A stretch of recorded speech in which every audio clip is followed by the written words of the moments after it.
حضرات گرامی، انسان کو زندگی میں کبھی اپنے گھر سے باہر بھی نکلنا پڑتا ہے، اپنے شہر سے دوسرے شہر کی طرف سفر کرنا پڑتا ہے، خواہ حج اور عمرے کے لیے ہو، خواہ اللہ ذوالجلال کے راستے میں جہاد کرنے کے لیے ہو، اور کبھی انسان اپنی تجارتی اغراض کے لیے بھی سفر کر لیتا ہے، اور کبھی انسان کو زندگی میں اور بھی ایسے کئی معاملات پیش آ جاتے ہیں، عزیز و اقارب کو ملنا، تو انسان کو زندگی میں سفر کرنا ہی پڑتا ہے۔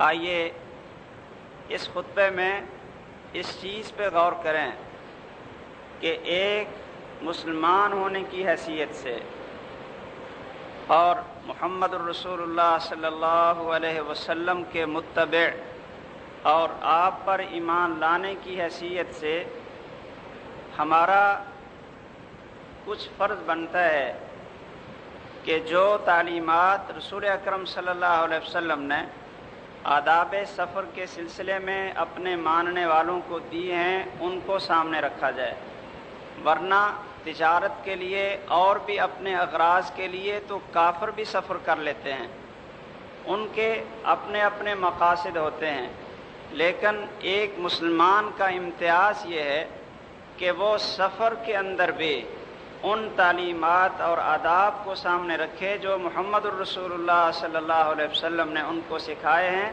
اور یہ بھی دین کا حصہ ہے۔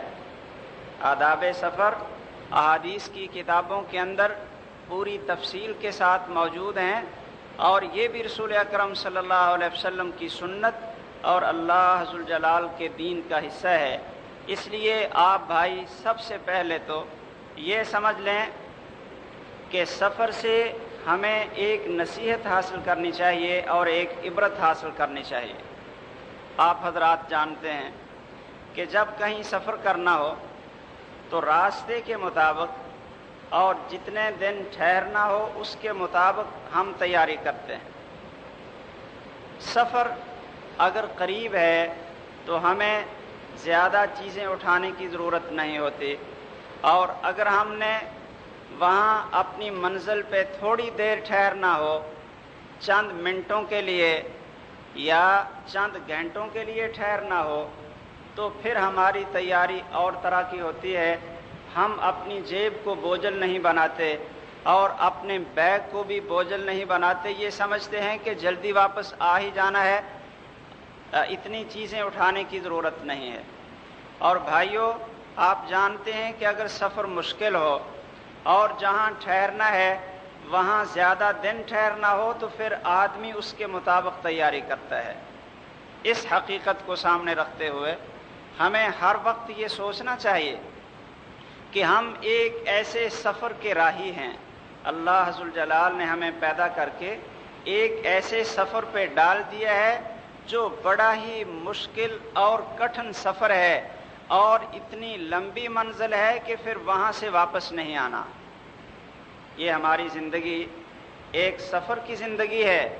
حضرت عبداللہ ابن عمر رضی اللہ تعالی عنہ کو یہ نصیحت ہو رہی ہے، کن فی الدنیا کأنک غریب او عابر سبیل، کہ اے عبداللہ دنیا میں اس طرح رہو جیسے تم مسافر ہو اور اجنبی ہو۔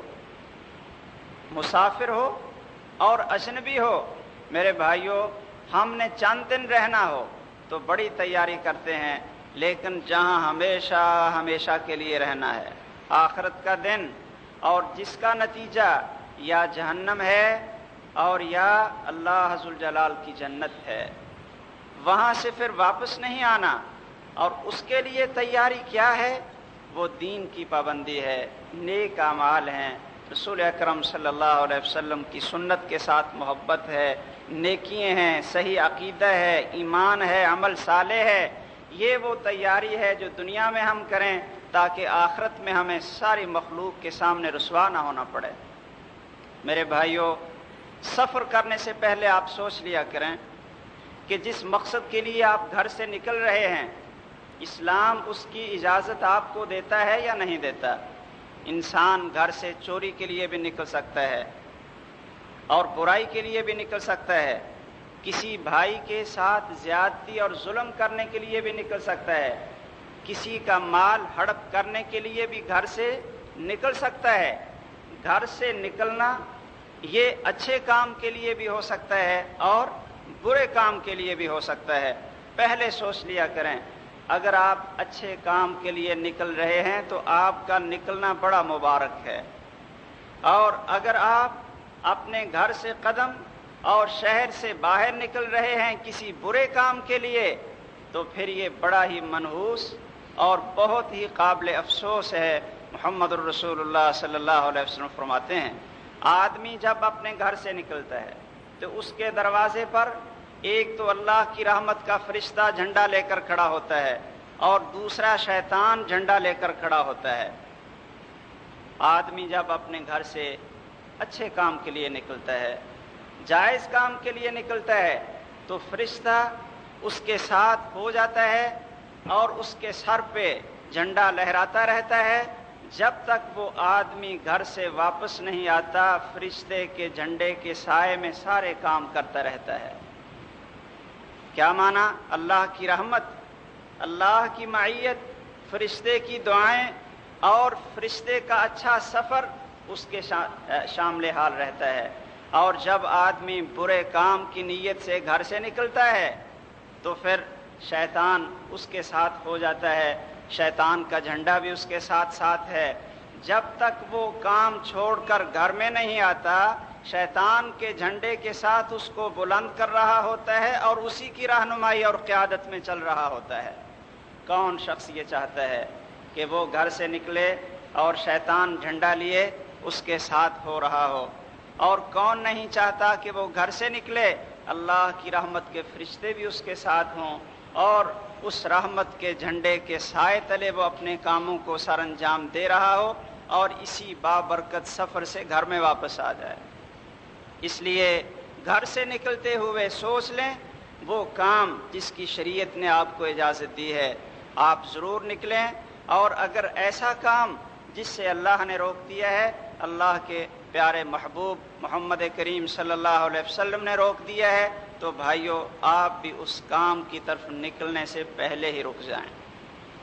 آپ سفر کو دیکھ لیں، اگر تو سفر محض نیکی ہی نیکی ہے اور آپ پر وہ سفر فرض ہے یا خیر ہی خیر ہے، تو پھر اس سفر کے لیے نہ تو استخارے کی ضرورت ہے نہ مشورے کی ضرورت ہے۔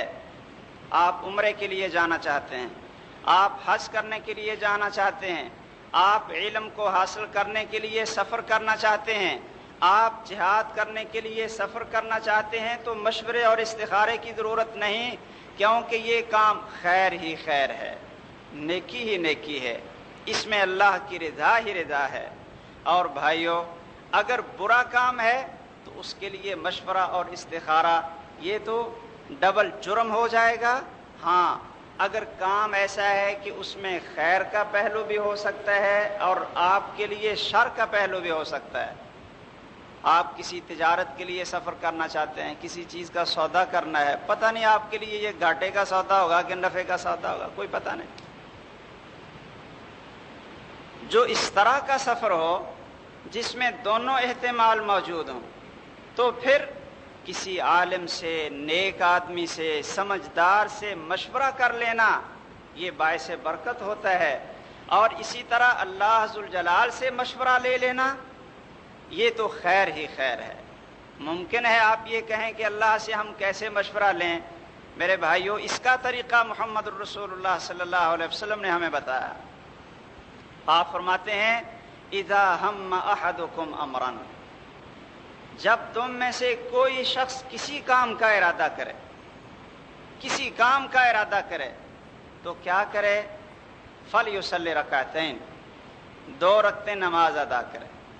یہ اللہ سے مشورہ ہونے لگا ہے، اللہ ذوالجلال سے یہ آدمی مشورہ طلب کرنے لگا ہے، 2 رکعتیں نماز ادا کرے، اور یہ 2 رکعتیں صرف استخارے کے لیے ہوں، نہ تو فرض نماز کی یہ رکھتے ہوں اور نہ ہی جو عام سنتیں ہوتی ہیں نمازوں سے پہلے اور بعد، نہ یہ ہوں، ان کی نیت خالص استخارے کی ہو، 2 رکعتیں ادا کر کے پھر اللہ ذوالجلال سے پوچھے، دعا کرے جو دعائے استخارہ ہے۔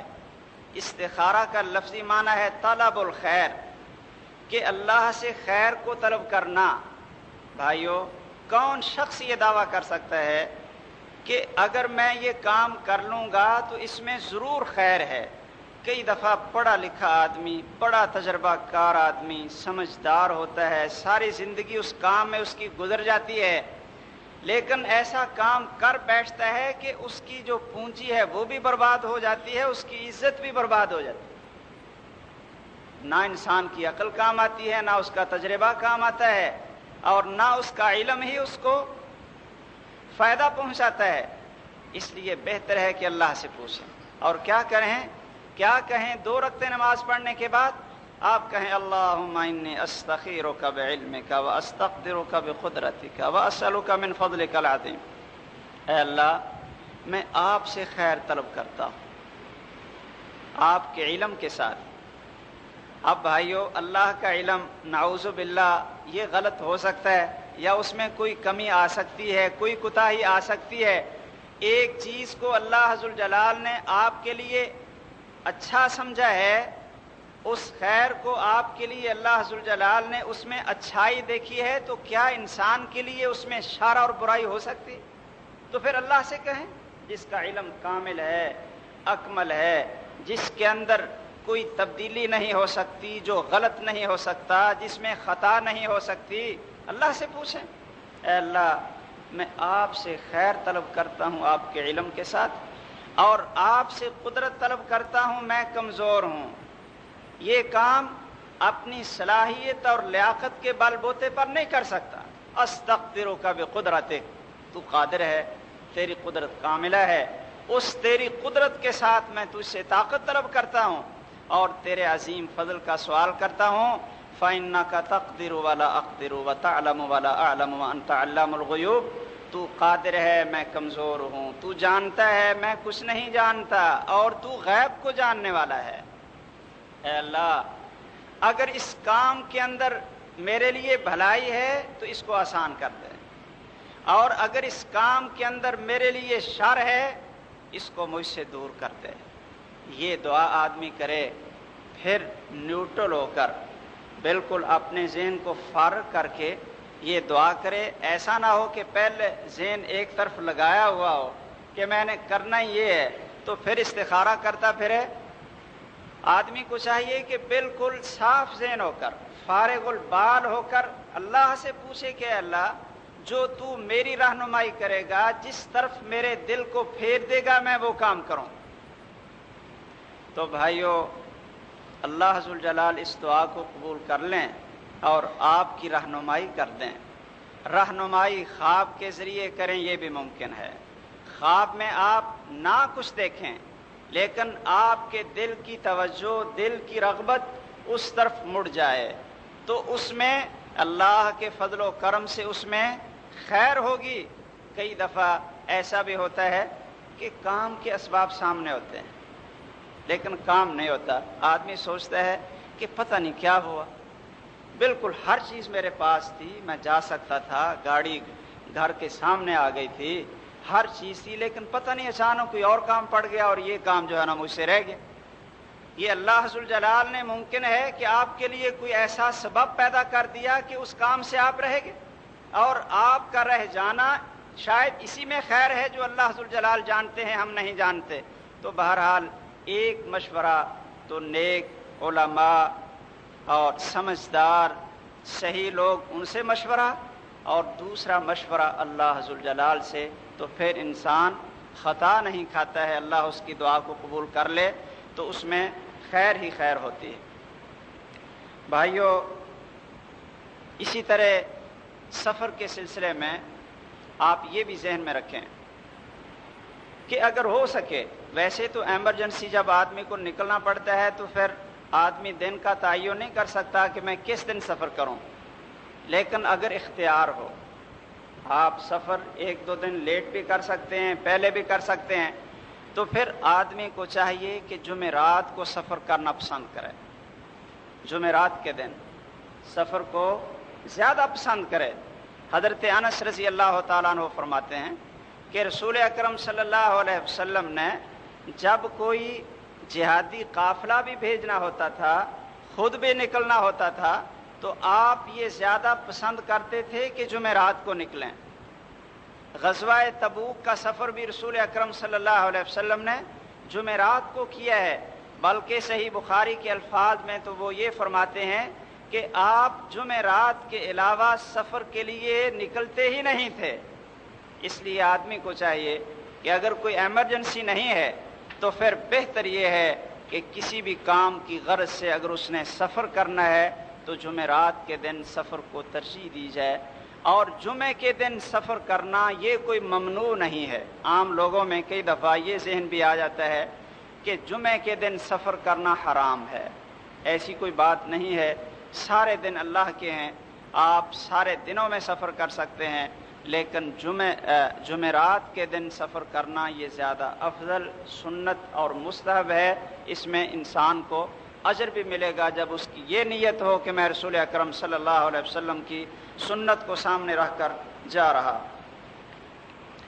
بھائیو، اسی طرح اگر کوئی ایمرجنسی نہ ہو تو پھر بہتر یہ ہے کہ صبح کے وقت سفر کیا جائے۔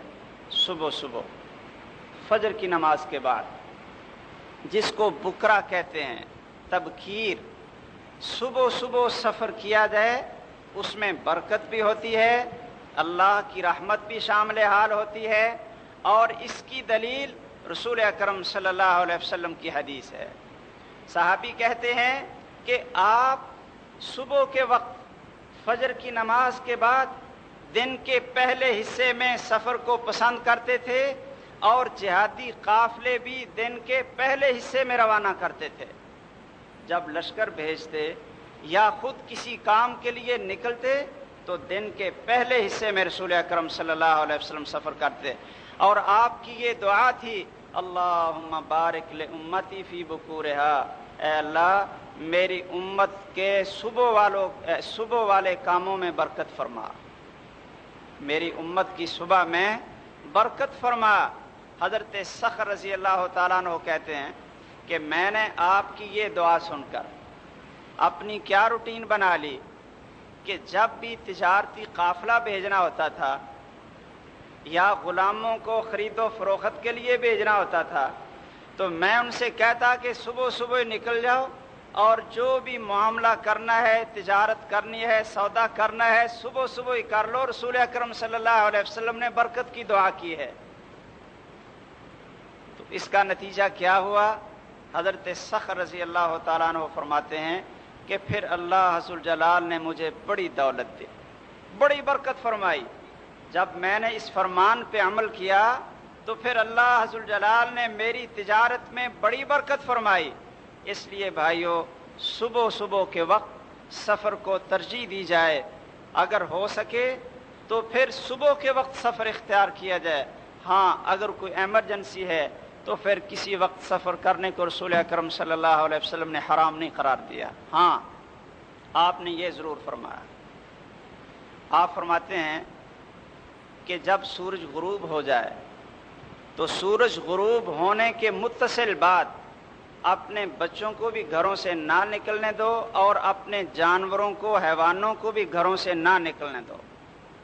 کفو صبیانکم وبہائمکم، اپنے جانوروں کو اور اپنے بچوں کو سورج غروب ہونے کے بعد جب تک پورا اندھیرا نہ چھا جائے، پورا اندھیرا چھانے سے پہلے اپنے چھوٹے بچوں کو، صبیان کو گھروں سے نہ نکلنے دو۔ کیوں؟ آپ نے فرمایا کہ اس لیے کہ شیطان ابلیس اپنے لشکروں کو اس وقت روانہ کر دیتا ہے، جنات اور شیاطین پھیل جاتے ہیں اور وہ پھر بچوں کو نقصان پہنچانے کی کوشش کرتے ہیں۔ آپ جانتے ہیں نا جی کہ کسی کو جی جن لگ گیا ہے، جی اسی کو کوئی اور بیماری لگ گئی ہے، اس کو بے ہوشی شروع ہو گئی ہے، پتہ نہیں گھر سے نکلا تھا، اب گھر میں آیا ہے تو اس کی کیفیت ہی بدل گئی ہے۔ بھائیو، اس میں بہت بڑا اثر محمد الرسول اللہ صلی اللہ علیہ وسلم کے اس فرمان کو سامنے رکھتے ہوئے ہم یہ کہہ سکتے ہیں کہ شیطان کے لشکروں کا بھی ہوتا ہے۔ اس لیے پورا اندھیرا چھا جانے سے پہلے پہلے بچوں کو گھروں میں روکے رکھیں، اور گھروں سے اگر کوئی ضرورت خاص نہ ہو تو نکلنے کی کوشش نہ کریں۔ ہاں، جب پورا اندھیرا چھا جائے تو پھر رات کو سفر کرنے میں بھی کوئی قباحت نہیں ہے۔ محمد الرسول اللہ صلی اللہ علیہ وسلم نے فرمایا انما الارض تطوی باللیل، رات کو زمین لپیٹ دی جاتی ہے، سکیٹ دی جاتی ہے، رات کو سفر کرو گے تو مسافت جلدی طے ہو جاتی ہے۔ میرے بھائیوں، اسی طرح جب سفر میں نکلنا ہو تو یہ چیز بھی آپ ذہن میں رکھیں کہ سفر میں نکلنے سے پہلے گھر میں 2 رکعتیں پڑھ جائیں، 2 رکعتیں پڑھ لیں، 2 رکعتیں وضو کریں اور 2 رکعتیں نماز ادا کر لیں۔ اس کا فائدہ کیا ہوگا؟ اس کے 2 فائدے ہوں گے۔ رسول اکرم صلی اللہ علیہ وسلم فرماتے ہیں، ویسے تو پتہ نہیں ہمارے حضرات کو، نوجوانوں کو اور مسلمانوں کو شاید جب کہیں نکلنا ہو تو باقی چیزوں کی ہوش تو رہتی ہے کہ یہ بھی اٹھا لیں، یہ بھی اٹھا لیں، لیکن شاید یہ ہوش نہیں رہتا کہ چلو وضو کریں اور 2 رکعتیں نماز پڑھ کر پھر سفر شروع کر لیں۔ یہ ہوش نہیں رہتی، اور آدمی کوشش کرتا ہے جی سفر میں اس کی ضرورت بھی پڑ سکتی ہے، پانی بھی رکھ لو، فلاں بھی رکھ لو۔ کاش کہ ان 2 رکعتوں کا فائدہ اس ہستی کی زبان میں جو تمام مخلوق سے زیادہ سچی ہے اور اللہ کی وحی کے ساتھ بولتی ہے، وہ ہے محمد الرسول اللہ صلی اللہ علیہ وسلم۔ وہ فرماتے ہیں کہ اس کا فائدہ آپ کو کیا ہوگا؟ ایک تو ان 2 رکعتوں کی وجہ سے اللہ عز وجل آپ کے برے نکلنے سے آپ کی حفاظت کریں۔ برا نکلنا کیا ہوتا ہے؟ انسان نکلتا کسی کام ہے لیکن اس کی لاش گھر میں آ جاتی، زخمی ہو کر آ جاتی، اس کے جسم کے بڑے ہی قیمتی اعضاء کئی دفعہ ٹوٹ جاتے ہیں، آدمی بڑا پریشان ہوتا ہے کہ یہ کیا بن گیا۔ گھر والوں کے لیے بہت بڑا سانحہ رونما ہو سکتا ہے۔ اس لیے بھائیو، اس اللہ کی پناہ میں آئیں جس کی پناہ میں آ کر ہر چیز محفوظ ہو سکتی ہے اور انسان کو گھاٹا نہیں پڑتا۔ آپ فرماتے ہیں کہ 2 رکعتیں پڑھ لو، تمنعانی کا، یہ 2 رکعتیں آپ کو روک دیں گی برا نکلنے سے، اللہ ذوالجلال آپ کی حفاظت کریں گے، اور یہ 2 رکعتیں آپ کے لیے بہترین نائب اور گھر میں خلیفہ بن جائیں گی۔ اللہ ذوالجلال گھر والوں کی حفاظت۔ آدمی کو پریشانی ہوتی ہے نا، گھر سے نکلتا ہے جی پتہ نہیں اب پیچھے کیا حال ہے، پتہ نہیں پیچھے کیا حال ہے، اسی فکر میں آدمی رہتا ہے۔ یہ 2 رکعتیں اللہ ذوالجلال کی حفاظت اور اللہ کی حمایت اور برکت کا ذریعہ بنتی ہیں۔ گھر والوں کے لیے خیر، سلامتی اور برکت کی خبر سنتا ہے وہ آدمی جو 2 رکعتیں پڑھ کر اپنے سفر کی ابتدا کرتا ہے۔ میرے بھائیوں، اسی طرح جب آپ گھر سے نکلنے لگیں تو دروازے سے باہر نکلتے ہوئے آپ پڑھا کریں بسم اللہ توکلت علی اللہ لا حول ولا قوت الا باللہ۔ یہ دعا آپ یاد کر لیں، بسم اللہ توکلت علی اللہ، اللہ کے نام سے میں اپنا سفر شروع کر رہا اور اللہ پر میرا اعتماد ہے، لا حول ولا قوت الا باللہ، اچھا کام بھی اللہ کی طاقت کے بغیر نہیں کر سکتا اور برے کام سے بھی اللہ ذوالجلال کے بچانے کے بغیر نہیں بچ سکتا۔ یہ الفاظ پڑھ کر اپنے گھر سے نکلتا ہے تو پھر اس کے لیے کیا اعلان ہو جاتا ہے؟ کفیتا وہدیتا، کہ اے اللہ کے بندے، اب آپ اللہ کی حفاظت میں آ گئے اور آپ سیدھے راستے پہ چل پڑے۔ شیطان اور ابلیس اپنے لشکر کو کہتا ہے کہ اب اس آدمی سے دور ہو جاؤ، یہ تو اللہ کی حفاظت میں چلا گیا اور سیدھے راستے پہ آ گیا۔ یہ دعا پڑھیں. اور دوسری دعا بھی رسول اکرم صلی اللہ علیہ وسلم پڑھا کرتے تھے، بسم اللہ اللہم اعوذ بک من ان اضل او ازل او ازل او ازل. اے اللہ میں آپ کی پناہ میں آتا ہوں کہ کہیں گمراہ ہو جاؤں یا مجھے کوئی گمراہ کر دے، میرے قدم پھسل جائیں یا کوئی میرے قدموں کو پھسلا دے، او اسلم او اسلم، یا میں کسی پہ ظلم کروں یا کوئی مجھ پہ ظلم کرے، او اجہل او یجہل علی، یا کسی کے ساتھ میں جہالت کا کام کروں، جہالت سے پیش آؤں یا کوئی میرے ساتھ جہالت سے پیش آئے. یہ وہ الفاظ ہیں جو رسول اکرم صلی اللہ علیہ وسلم گھر سے نکلتے ہوئے پڑھتے تھے. اور جب سواری پہ بیٹھنے لگتے، سواری پہ بیٹھیں، خواہ آپ نے سفر کے لیے جانا ہو، باہر نکلنا ہو شہر سے، یا شہر کے اندر رہنا ہو، تو بھائیو سواری کے اوپر بیٹھنے لگیں تو آپ پڑھیں بسم اللہ بسم اللہ. اور جب بیٹھ جائیں، سواری کے اوپر آپ بیٹھ گئے، وستوا برابر ہو جائیں، بیٹھ جائیں، تو پھر کیا کہیں؟ الحمدللہ الحمدللہ. اور پھر کیا کہیں؟ سبحان اللہ سبحان اللہ.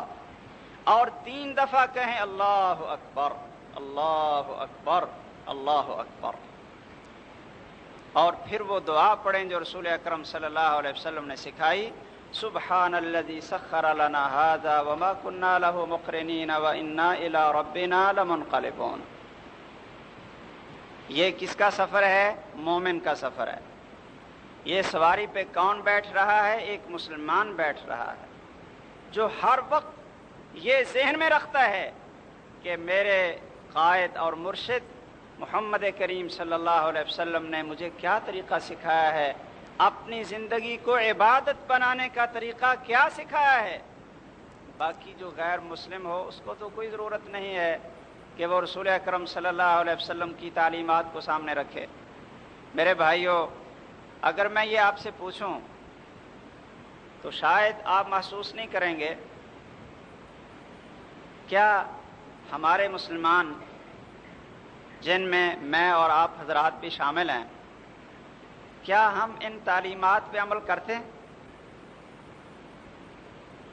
کسی بھائی نے یہ کبھی سوچا ہو کہ اللہ ذوالجلال نے مجھے موٹر سائیکل دی ہے، یہ بہت بڑی نعمت ہے، اللہ نے مجھے گاڑی دی ہے، یہ بہت بڑی نعمت ہے، اب اس نعمت کا شکر ادا کرنے کا طریقہ کیا ہے اور رسول اکرم صلی اللہ علیہ وسلم کی تعلیم کیا ہے؟ کیا یہ ہم کبھی سوچتے ہیں؟ یا ٹوٹی پھوٹی نماز پڑھ لی اور سمجھ لیا جی ہماری ساری زندگی ایمان کے اندر اور اللہ کی عبادت میں ہی گزر رہی ہے؟ بھائیو، ان دعاؤں کو سیکھیں، ان آداب کو سامنے رکھیں تو آپ کا سفر بھی عبادت بن جائے گا، یہ بھی آپ کے لیے اجر کا باعث بنے گا.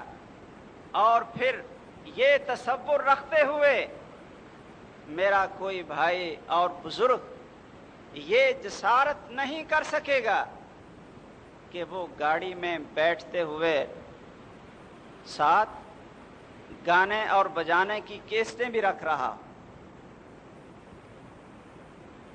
بھائی جو اپنے گھر سے نکلا کہتا ہے بسم اللہ توکلت علی اللہ لا حول ولا قوت الا باللہ، کہ خود گمراہ ہو جاؤں یا کوئی مجھے گمراہ کر دے، پھر وہ وضو بھی کر رہا ہو اللہ کی رضا کے لیے، 2 رکعتیں بھی ادا کر رہا ہو اللہ کی حفاظت اور برکت لینے کے لیے، اور پھر وہ ڈھونڈ ڈھونڈ کر گانے بجانے کی کیسیں بھی رکھ رہا ہو کہ چلو یہ زیادہ اچھی ہے، سفر بڑا اچھا گزرے گا، یہ زیادہ بہتر ہے، سفر بڑا اچھا گزرے گا. ایک مومن آدمی سے ان چیزوں کا آپ تصور نہیں کر سکتے. میرے بھائیوں، کبھی آپ نے اس چیز پہ غور کیا کہ شاید یہ سفر، یہ گھر سے نکلنا آپ کی زندگی کا آخری سفر اور آخری دفعہ آپ نکل رہے ہیں. کوئی حادثہ رونما ہو جائے، کوئی ایسی پریشانی لاحق ہو جائے کہ انسان کی موت واقع ہو جائے، حادثہ واقع ہو جائے، جس حالت میں ایکسیڈنٹ ہو، حادثہ رونما ہو، اس آدمی کی کیا حالت ہو کہ یہ گندے اور فحش گانے سن رہا۔ آپ اخباروں میں پڑھتے ہوں گے، ایک دفعہ یہ واقعہ اس طرح بھی ہوا، ایکسیڈنٹ ہوا، جب گاڑی سے لوگوں نے لاش نکالی تو ابھی تک گانے کی کیس چل رہی تھی۔ اب یہ آدمی اللہ ذوالجلال کے سامنے کس حالت میں پیش ہو؟ اللہ ذوالجلال کو کیا منہ دکھائے گا؟ اور اللہ کی حفاظت، معیت اور نصرت اس کے لیے کیسے آسان ہو سکتی ہے کہ اس نے اپنے سارے سفر کو ہی معصیت، اللہ کی بغاوت اور نافرمانی کا سفر بنا لیا۔ اگر یہ مسلمان ہوتا تو شیطان کو ساتھ لے کر نہ چلتا۔ گانا بجانا شیطان کے ہتھیار ہیں، گانا بجانا شیطان کے ہتھیار ہیں۔ بھئی آپ مجھے بتائیں کہ کوئی آپ سے یہ پوچھے کہ شیطان کا ہتھیار گمراہ کرنے کے لیے کیا ہے، اگر آپ رسول اکرم صلی اللہ علیہ وسلم سے اس کا جواب پوچھنا یا ان کے الفاظ میں سننا چاہتے ہیں تو وہ تو یہ ہے کہ یہ شیطان کا ہتھیار، شیطان کی آواز، اور شیطان کے پاس جو ایٹم بم ہے اور جو کلاشن کوف ہے انسان کے ایمان کو برباد کرنے کے لیے، تو وہ شیطان کی آواز گانا اور بجانا ہے، یہ ساتھ رکھا ہوا ہے۔ بھائیو، سفر میں نکلتے ہوئے آپ قرآن مجید کی تلاوت کی کیسٹیں رکھا کریں، قرآن مجید کے ترجمے کی کیسٹیں رکھیں، درس اور خطبوں کی کیسٹیں رکھیں۔ یہ ایک بڑا اچھا وقت ہوتا ہے کہ آگے پیچھے تو آپ کو ٹائم نہیں ملتا، آپ کہتے ہیں جی ہم تقریر نہیں سن سکتے، درس نہیں سن سکتے، قرآن کا ترجمہ نہیں پڑھ سکتے۔ مال اور دولت کے نشے میں ہر وقت انسان غرق رہتا ہے، اس کو ٹائم ہی نہیں ملتا قرآن کو سمجھنے کا اور دین کی باتیں پڑھنے اور سننے کا۔ چلو یہ ایک اچھا وقت ہے، آپ کو فارغ وقت مل گیا، فارغ وقت ہے، آپ گھنٹے کا سفر ہے، 4 گھنٹے کا سفر ہے، آپ اس میں قرآن کی تلاوت سن لیں، آپ اس میں درس سن لیں، تقریریں سن لیں، اچھی کوئی واعظ سن لیں۔ بھائیو، یہ جمعے کے خطبے رکھ لیں۔ یہ ممکن ہے کہ آپ کے ساتھ جو آدمی بیٹھے ہوئے ہیں سفر میں، وہ یہ تقریر سن کر، یہ خطبہ سن کر ہی اللہ ذوالجلال کی طرف رجوع کر لیں، نمازی بن جائیں، دین کی محبت اپنے دل میں پیدا کر لیں، تو آپ کے لیے یہی صدقہ جاریہ بن جائے۔ بھائیو، کیسٹ کے ذریعے دعوت دین کو پھیلانا یہ ایک بڑا آسان اور بڑا ہی مفید کام ہے، بڑا مفید کام ہے۔ ہمارے ایک ساتھی نے بتایا کہ وہ اپنی گاڑی میں کیسٹیں رکھتے ہیں، اچھی کیسٹ، اشارے پہ گاڑیاں رکیں تو ساتھ ایک گاڑی رکی، انہوں نے شیشہ کھول کر ان کو کیسٹ دی، انہوں نے سمجھا کہ پتہ نہیں یہ مولوی صاحب بھی کوئی چندہ مانگنے والے ہوں گے۔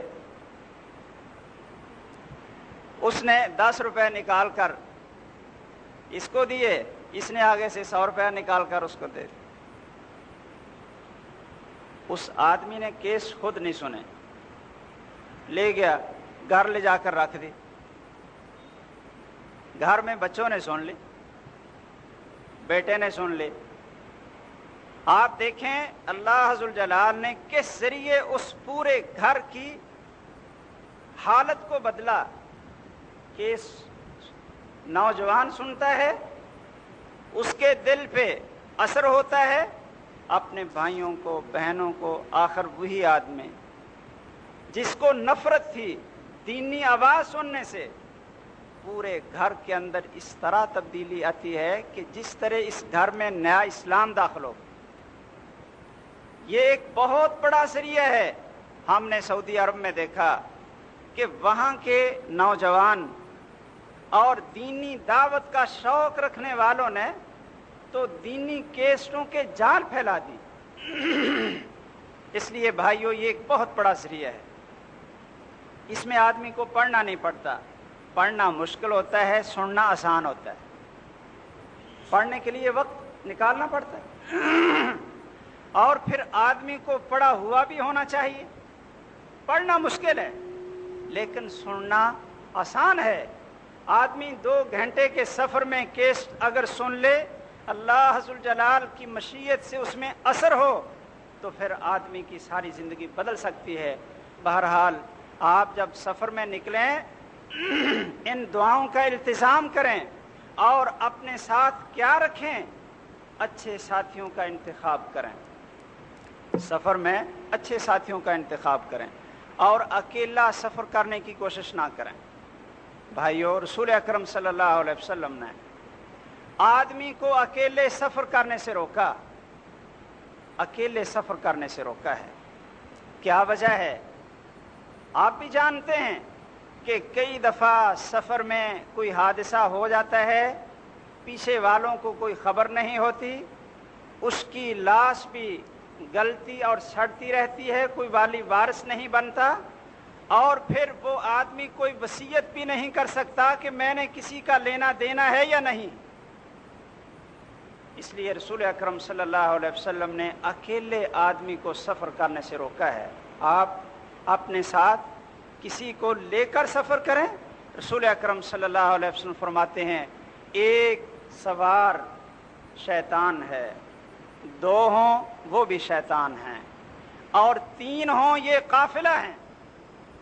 پھر رسول اکرم صلی اللہ علیہ وسلم نے فرمایا کہ سفر میں ساتھیوں میں سے ایک کو امیر بنا دو۔ دیکھیں یہ اسلام کی زندگی ہے۔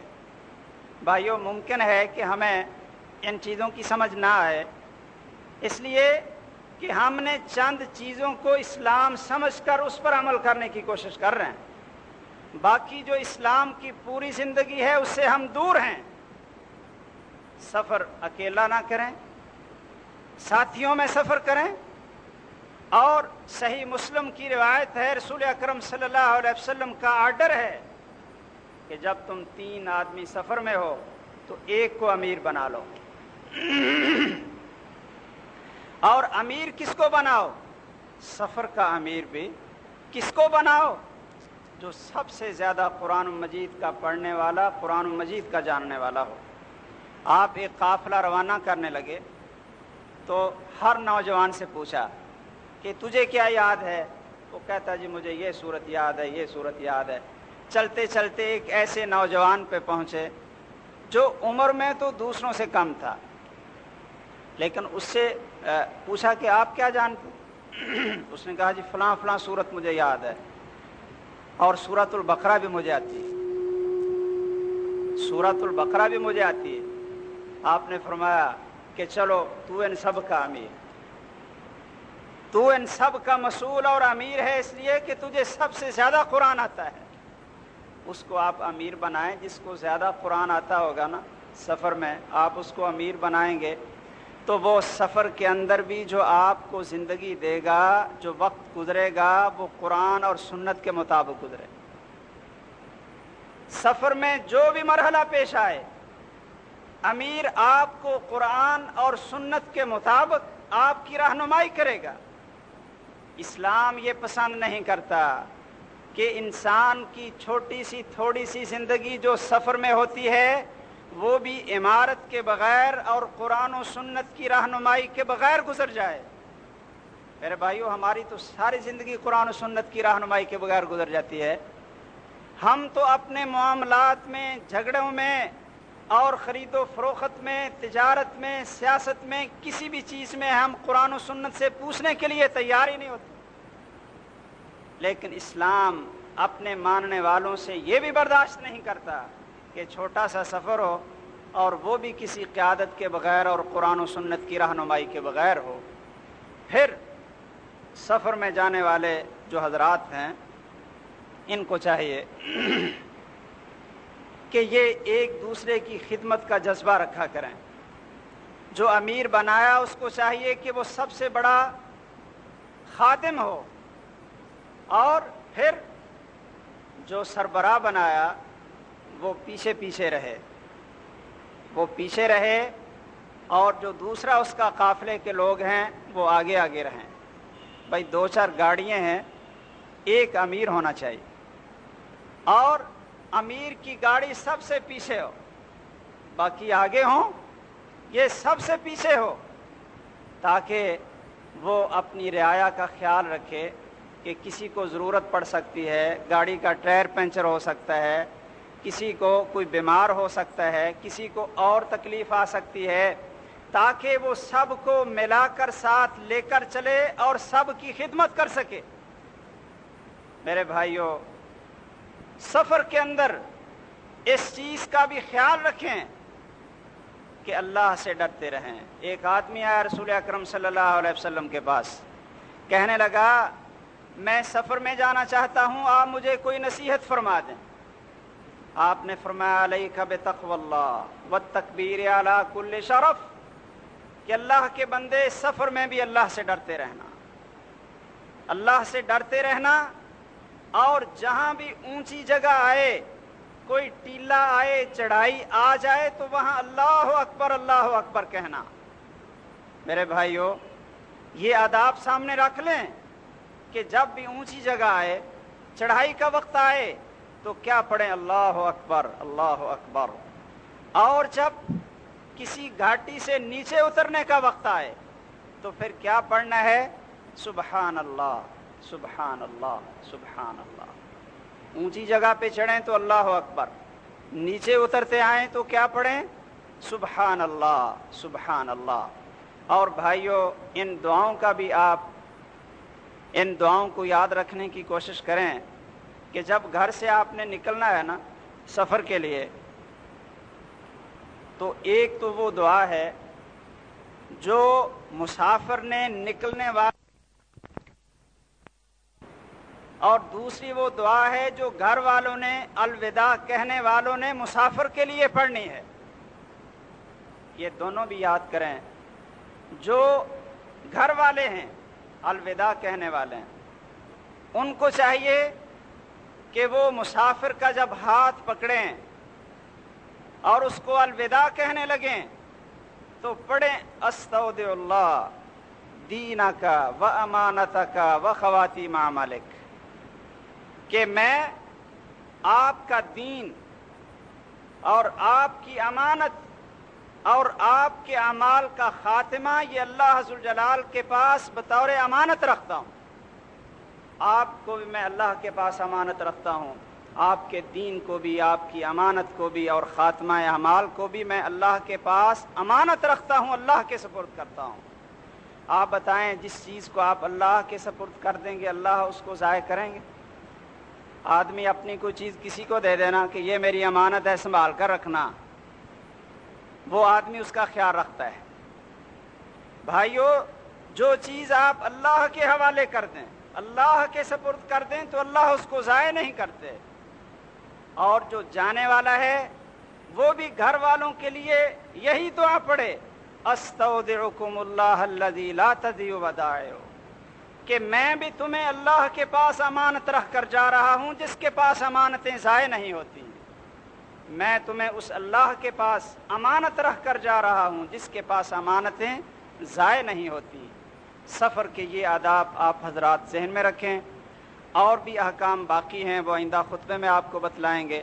اللہ ذوالجلال ہمیں توفیق دے کہ ہر ایک کام جن میں سفر بھی ہو وہ بھی اپنے راہبر، رہنما رسول اکرم صلی اللہ علیہ وسلم کی تعلیمات کی روشنی میں ان کو بھی اختیار کریں۔ اس میں ہمارے لیے خیر ہے، بھلائی ہے، اور یہ سفر ہمارے لیے باعث رحمت اور برکت اور عبادت بن جاتا ہے جب رسول اکرم صلی اللہ علیہ وسلم کی تعلیمات کے مطابق ہوں۔ اللہ ذوالجلال ہم سب کو توفیق دے، آمین، وآخر دعوانا الحمدللہ رب العالمین۔ 2 سوال ہیں جن کے آپ جواب سنیں، اور ایک آخر میں اعلان سنیں۔ ایک سوال تو پچھلے خطبے میں ایک بھائی نے لکھ کر بھیجا تھا کہ آپ نے یہ کہا ہے کہ وہ جانور جو گندگی کھاتا ہو وہ حرام ہے، اور اس کا دودھ بھی حرام ہے۔ تو انہوں نے یہ پوچھا کہ یہ جو مرغیاں جن کو ایسی خوراک ڈالی جاتی ہے جس میں حرام چیزوں کی آمیزش ہوتی ہے، تو کیا ان مرغیوں کو کھانا حلال ہے یا حرام ہے؟ اس سلسلے میں آپ غور سے سن لیں۔ حدیث کے الفاظ یہ ہیں کہ رسول اکرم صلی اللہ علیہ وسلم نے جلالہ کے کھانے سے منع فرمایا، اس کو حرام قرار دیا اور اس کا دودھ بھی حرام قرار دیا۔ جلالہ وہ جانور ہوتا ہے یا وہ حیوان ہوتا ہے کہ جو گندگی کھائے، اس طرح گندگی کھائے کہ اس کی اکثر غذا گندگی ہو اور اس گندگی کی بدبو اور آثار اس کے گوشت اور دودھ پہ ظاہر ہو جائیں۔ یہ میں نے پچھلے خطبے میں بھی اس چیز کی وضاحت کی تھی، لیکن سائل شاید اچھی طرح سمجھ نہیں سکا، تو آپ دوبارہ سن لیں۔ جلالہ جو حرام جانور ہے وہ ہوتا ہے جس کی غذا گندگی ہی ہو یا اکثر غذا گندگی ہو، کہ جس کی بدبو اور اس کا اثر اس کے گوشت اور اس کے دودھ میں ظاہر ہو جائے تو وہ گوشت بھی حرام ہے اور دودھ بھی حرام ہے۔ اب آئیے کہ یہ جو عام طور پر مرغیاں فروخت ہو رہی ہیں، ہم یہ نہیں کہہ سکتے کہ ان کی اکثر جو غذا ہے وہ گندگی ہی ہے اور اس گندگی کی بدبو اور اس کا اثر اس کے گوشت پہ ظاہر ہوتا ہے، ایسی کوئی بات نہیں ہے، بلکہ اکثر غذا اس کی وہ چیزیں ہوتی ہیں جو حلال ہوتی ہیں، جن میں مکی ہے، گندم ہے، چاول ہیں، یہ ان کی غذا میں شامل ہوتے ہیں، اگرچہ وہ اس کے اندر دم مسفوح یا مردہ اور بدبودار مچھلیاں بھی شامل کر لیتے ہیں، لیکن وہ تھوڑی مقدار میں ہوتی ہیں۔ اس لیے حرام چیز کھانے سے کوئی جانور حرام نہیں ہوتا، بلکہ گندگی اور بدبودار چیز کھانے سے جانور حرام ہوتا ہے اس وقت کہ جب اتنی مقدار میں کھائے اور مسلسل کھائے کہ اس کے گوشت اور دودھ میں اس کا اثر ظاہر ہو جائے تو وہ چیز حرام ہوتی ہے۔ دوسرا سوال یہ کسی بھائی نے لکھا ہے کہ کیا جھوٹے امام کے پیچھے نماز پڑھنا کیسا ہے؟ کیا وہ مسلسل امامت کا حقدار ہے؟ ہم مجبوراً نماز پڑھتے ہیں تو ان کے پیچھے، تو ہماری نمازوں کا کیا بنے گا؟ تو گزارش یہ ہے کہ جو آدمی جھوٹا ہے اس کو امام مقرر نہیں کرنا چاہیے، اور اگر پتہ چل جائے کہ جو آپ کا امام ہے وہ جھوٹ بولتا ہے تو اس کو فوراً امامت سے معزول کر دینا چاہیے۔ اگر پتہ چل جائے کہ جو آپ کو نمازیں پڑھاتا ہے وہ جھوٹا ہے، جھوٹ بولتا ہے، تو فوراً اس کو امامت سے نکال دینا چاہیے، معزول کر دینا چاہیے، اس کو امام مقرر نہیں کرنا چاہیے۔ بھائیو، جھوٹ بہت بڑا گناہ ہے، کبیرہ گناہ ہے، یہ کبیرہ گناہ ہے۔ اس کا مرتکب وہ کیسے لوگوں کا امام اور لوگوں کا خطیب اور لوگوں کا رہنما وہ بن سکتا ہے؟ آپ ایک حدیث سنیں رسول اکرم صلی اللہ علیہ وسلم کی کہ ایک آدمی اپنے قوم کا امام تھا، رسول اکرم صلی اللہ علیہ وسلم نے ایک دفعہ اس کو دیکھا کہ وہ قبلے کی طرف منہ کر کے اس نے تھوکا ہے، قبلے کی طرف منہ کر کے اس نے تھوکا۔ آپ نے لوگوں سے کہا کہ یہ جب مصلی پہ کھڑا ہونے لگے تو اس کو کھڑے نہ ہونے دیں۔ وہ جب نماز کا وقت آیا تو وہ مصلی پہ کھڑا ہونے لگا۔ لوگوں نے کہا کہ آپ نماز نہیں پڑھا سکتے، آپ پیچھے آ جائیں، آپ ہماری امامت نہیں کروا سکتے۔ اس نے کہا جی کیوں؟ لوگوں نے کہا کہ ہمیں رسول اکرم صلی اللہ علیہ وسلم نے یہ کہا ہے کہ یہ تمہاری امامت نہ کرائے۔ اس نے کہا چلو میں رسول اکرم صلی اللہ علیہ وسلم سے پوچھ لیتا ہوں کہ مجھ سے کیا جرم ہوا۔ آپ کے پاس گیا تو آپ نے فرمایا کہ تو نے قبلے کی طرف منہ کر کے تھوکا تھا، تو نے اللہ کو بھی تکلیف دی، اللہ کے رسول کو بھی تکلیف دی۔ قبلے کی طرف منہ کر کے تھوکنا بھی بڑا گناہ ہے، اور جھوٹ بولنا یہ تو بہت بڑا جرم اور منافق کی علامت ہے، یہ نفاق کی نشانی ہے۔ اس لیے جھوٹے کو امام نہ بنائیں، اگر بنایا ہے تو اس کو اتفاق سے معزول کریں، لیکن اگر وہاں کی جماعت اس امام کو معزول نہیں کرتی، آپ اکیلے یہ کوشش کر رہے ہیں یا دو چار آدمی، تو بھائیوں پھر بہتر یہ ہے کہ فتنے سے بچتے ہوئے آپ اس کے پیچھے نماز پڑھ لیا کریں، اپنی نماز نہیں چھوڑیں، آپ کی نماز ہو جائے گی۔ آپ کی نماز ہو جائے گی۔ جب تک وہ مسلمان ہے، مرتد نہیں ہوا، مشرک نہیں ہے، کافر نہیں ہے، اتنی دیر تک آپ کی نماز اس امام کے پیچھے ہو سکتی ہے۔ باقی جھوٹ بولنا یہ اس کا اپنا جرم ہوگا، اور اس کو امامت سے معزول نہ کرنا یہ وہاں کی انتظامیہ کا جرم ہوگا۔ آپ نماز پڑھتے رہیں، آپ کی نماز اللہ کے فضل و کرم سے انشاءاللہ اللہ کے ہاں مقبول ہوگی۔ اور آخر میں ایک اعلان تھا، کافی دیر کے بعد میں آپ